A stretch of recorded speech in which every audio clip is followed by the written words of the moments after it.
আসসালামু আলাইকুম viewers, welcome to Sharmin's রান্নাঘর। আজকে আমি আপনাদেরকে তৈরি করে দেখাতে যাচ্ছি কলিজার সিঙ্গারা। কিভাবে বাসায় পারফেক্টলি কলিজার সিঙ্গারা তৈরি করতে পারবেন সেটাই দেখাবো। আর এই কলিজার সিঙ্গারাটা কিন্তু খেতে অনেক মজার হয়ে থাকে। আর দোকানের থেকে কলিজার সিঙ্গারা কিনতে গেলে কিন্তু একটু চড়া দামে কিনতে হয়। আপনারা খুব ইজিভাবে কিন্তু এইটা বাসায় তৈরি করতে পারেন, আর এইভাবে করে কিন্তু সংরক্ষণও করতে পারেন। কিছু টিপস আর ট্রিক্স ফলো করলেই কিন্তু এরকম পারফেক্ট সিঙ্গারা তৈরি করা যায়। তো কিভাবে করেছি কথা না বাড়িয়ে আপনাদের সাথে শেয়ার করছি। আর এর জন্য যেটা প্রথমে করতে হবে, আমি পুরটা রান্না করে নিব। দেখেন, কিছু আলু, মটরশুঁটি, গাজর, কিছু কলিজা আমি সিদ্ধ করে রেখে দিয়েছি, আর ধনেপাতা আমি রান্নার সময় বলে দিব। আমি তেল দিয়ে নিচ্ছি, তেলের জন্য 2 টেবিল চামচ তেল দিচ্ছি। খুব বেশি তেল দিতে হবে না, আমি পুরটা রান্না করে নিব। তার জন্য একটা পেঁয়াজ কুচি দিয়ে দিলাম। পেঁয়াজ কুচিটা একটু হালকা ভেজে নিব। একটু ভাজা হলে আমি একটু পাঁচফোড়ন দিয়ে দিচ্ছি, 1 চামচের মতো পাঁচফোড়ন দিয়ে দিচ্ছি। এটা সিঙ্গারার মধ্যে খেতে অনেক ভালো লাগবে। আর আলু কিউব করে কেটে রেখেছি, গাজর কিউব করে কেটে রেখেছি, সেগুলো অ্যাড করে দিচ্ছি। মটরশুঁটি, সব সবজিগুলো দিচ্ছি। এখানে আপনার ইচ্ছা অনুযায়ী সব সবজি অ্যাড করতে পারেন, কোনো সমস্যা নাই। আমি কিছু কলিজা সিদ্ধ করে রেখেছি, আপনারা চাইলে কলিজার পরিমাণটা কিন্তু বাড়িয়ে দিতে পারেন, সেটা পুরোই আপনাদের নিজের ইচ্ছা অনুযায়ী। তো আমার মনে হয় যে সবজির মধ্যে একটু কলিজা থাকলে ওইটাই ভালো লাগে। তো আমি এটা রান্না করে নিব, একটু ভেজে নিলাম। এখন মশলা অ্যাড করব, খুব বেশি মশলা দিতে হবে না। 1 চামচের মতো ধনিয়া গুঁড়ো অ্যাড করলাম, 1 চামচের মতো হলুদের গুঁড়ো অ্যাড করলাম হালকা কালারের জন্য, মরিচের গুঁড়ো 1/2 চামচের মতো অ্যাড করলাম, যেহেতু আমি কাঁচামরিচ পরে দিব সেই জন্য এই করলাম। লবণ পরিমাণ মতো দিয়ে নিলাম, দিয়ে আমি হালকা একটু ভেজে নিব। আপনারা চাইলে পুরোটা কলিজা দিয়েও করতে পারেন, বা কলিজার পরিমাণটা বাড়িয়ে দিতে পারেন, সেটা পুরোটাই নিজেদের ইচ্ছা অনুযায়ী। আপনারা বেসিকটা ঠিক রেখে নিজেদের অনুযায়ী চেঞ্জ করতে পারবেন। তো আমি ভালো করে একটু ভেজে নিলাম। ভাজা হলে এই পর্যায়ে একটু পানি অ্যাড করে দিচ্ছি সিদ্ধ হওয়ার জন্য। তো আপনারা হলো এই পর্যায়ে অল্প একটু পানি অ্যাড করে দিলাম, সিদ্ধ হতে যতটা পানি দরকার সেটা সেইভাবে অ্যাড করে দিলাম। তো এখন আমি ঢাকনা দিয়ে মিডিয়াম আঁচে রেখে দিচ্ছি 5 মিনিটের জন্য। 5 মিনিট পরে দেখেন আমার এইগুলো পানিগুলো কিন্তু শুকিয়ে গিয়েছে, আমার এটাও মোটামুটি সিদ্ধ হয়ে গেছে। এখন হাই হিটে আমি এটা একটু ভেজে নিব। এই পর্যায়ে লবণটা একটু টেস্ট করে নেবেন। আর এই উপর থেকে আমি কিছু কাঁচা পেঁয়াজ আর কিছু কাঁচা মরিচ অ্যাড করে দিলাম, কিছু ধনেপাতা অ্যাড করে দিলাম। এতে ফ্লেভার টেস্টটা অন্যরকম হয়। আমরা খাওয়ার সময় একটা কাঁচা পেঁয়াজ কাঁচা মরিচের একটা ফ্লেভার কিন্তু পেয়ে থাকি। 1 চামচের মতো জিরার গুঁড়ো অ্যাড করে দিলাম ফ্লেভারের জন্য। তো এখন একটু আমি হাই হিটে একটু হালকা করে ভেজে নিব। তো আমার ভাজা হয়ে গিয়েছে, আপনারা দেখেই বুঝতে পারছেন। এখন নামিয়ে আমি ঠান্ডা করে নিব।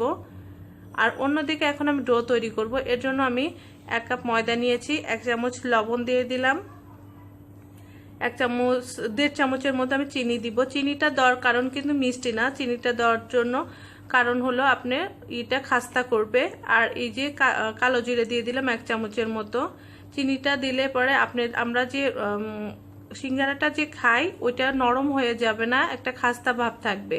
তো এই পর্যায়ে আমি 3 টেবিল চামচের মতো তেল দিলাম। তেলটা একটু এই পর্যায়ে কিন্তু বেশি দিতে হবে, না হলে কিন্তু আপনার পারফেক্ট সিঙ্গারাটা হবে না। তো দেওয়ার পরে দেখেন আমি হালকা ময়দার সঙ্গে ভালো করে হাত দিয়ে কষলে কষলে নিচ্ছি। এটাই করতে হবে। দেখেন একটা ঝুরা ঝুরা ভাব হয়ে যাবে। আপনি পারফেক্ট হয়েছে কিনা বুঝবেন কেমন করে, এরকম মুঠ পাকালে যদি দেখেন যে শক্ত হয়ে আটকে আছে তাহলে বুঝতে হবে একদম পারফেক্ট ভাবে আপনার হয়ে গিয়েছে। তো এই পর্যায়ে আমি অল্প অল্প করে পানি অ্যাড করব, আর একটা মিডিয়াম শক্ত ডো তৈরি করব। খুব বেশি শক্ত না আবার বেশি নরমও না, একটু এই টাইপের একটা ডো খামির তৈরি করব। তো আমি দিয়ে নিচ্ছি, আপনারা দেখে বুঝতে পারছেন। তো দেখেন আমার ডোটা তৈরি হয়ে গিয়েছে। ডোটা কিন্তু খুব বেশি শক্তও না বেশি নরমও না, এরকম একটা ডো হবে। তো আমার ডোটা তৈরি হয়ে গিয়েছে। আমি ডোটা এখন একটু রেস্টে রেখে দিব। আমি 10 মিনিটের জন্য রেস্টে রেখে দিব। খুব বেশি সময় রাখবেন না, 10 মিনিট হলেই হবে। 10 মিনিট আমি রেস্টে রেখে দিচ্ছি। 10 মিনিট পরে আমি ডোটা করে নিচ্ছি। দেখেন 10 মিনিটের ভিতরে আমার ডোটা সুন্দর সেট হয়ে গিয়েছে। এখন আমি একটা রুটি বানানো ফিরার উপরে বেলে নিচ্ছি। তো হাত দিয়ে ভালো করে একটু বেলে নিব। তো আমার বেলা হলে এই পর্যায়ে আমি একটু লাচি কেটে নিব। আপনি যেরকম শেপ চান সেইভাবে দিবেন। আপনি যদি ছোট ছোট সিঙ্গারা করতে চান তাহলে লাচিটা একটু ছোট করে নেবেন, আর বড় করতে চাইলে আপনারা বড় করে নেবেন। তো আমি একটা মিডিয়াম শেপের করে নিচ্ছি। আমি এখন একটা রুটি বেলে নিব।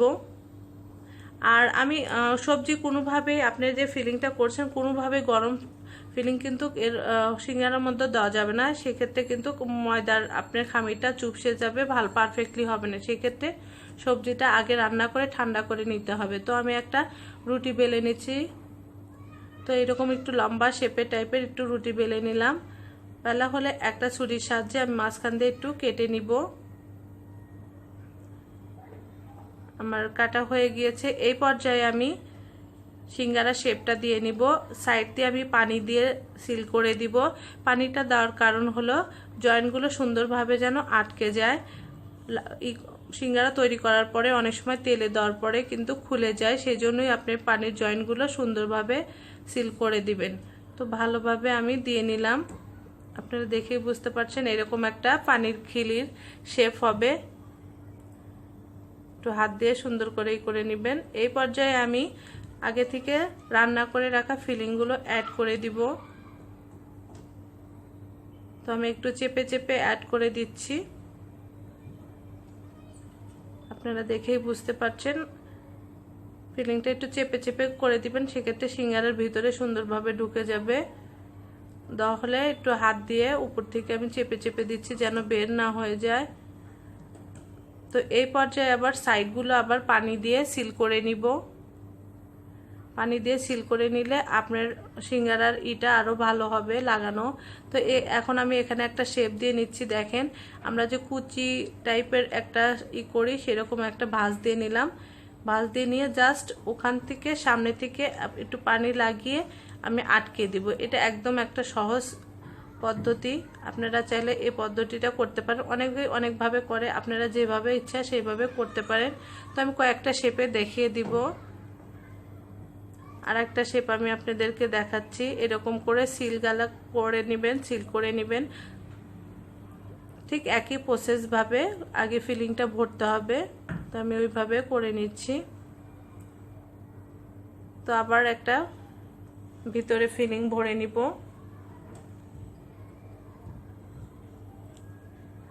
তো আবার ভরে নিচ্ছি। একটু চেপে চেপে ভরে নেবেন। ভরে নিয়ে এক সাইডটা শুধু আটকে নিব একটু বাড়তি করে। আপনারা দেখে বুঝতে পারছেন। জাস্ট এই সাইড থেকে নিয়ে আবার এদিকে আটকে দিব।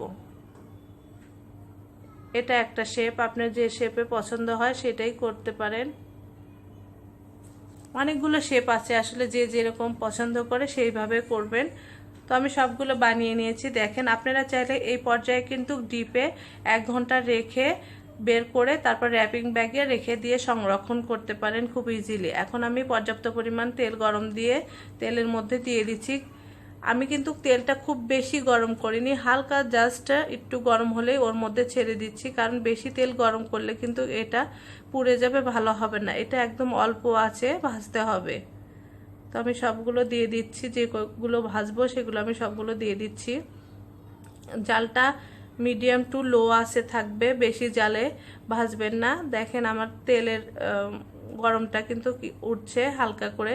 তো এই পর্যায়ে আমি একটু একটা ছাঁকনির সাহায্যে একটু উল্টে পাল্টে দিচ্ছি। একটু সময় নিয়ে উল্টে পাল্টে দিবেন। তো আমি দেখেন আমি একটু সময় নিয়ে ভেজে নিচ্ছি। এটা একটু সময় নিয়ে ধৈর্য ধরে ভাজতে হবে, একদম হাই হিটে ভাজতে যাবেন না। তো আমার পারফেক্টভাবে হয়ে গিয়েছে, আমি উঠিয়ে নিচ্ছি। তো তৈরি হয়ে গেল মজাদার কলিজার সিঙ্গারার রেসিপি। আপনাদের যদি রেসিপিটা ভালো লাগে অবশ্যই লাইক, কমেন্ট ও শেয়ার করবেন ফ্রেন্ডসদের সাথে। পাশে থাকা বেল আইকনটা বাজিয়ে রাখবেন যেন আমি নিত্য নতুন ভিডিও দিলে সর্বপ্রথম আপনি দেখতে পান। আজ তাহলে এই পর্যন্তই। কোনো রেসিপি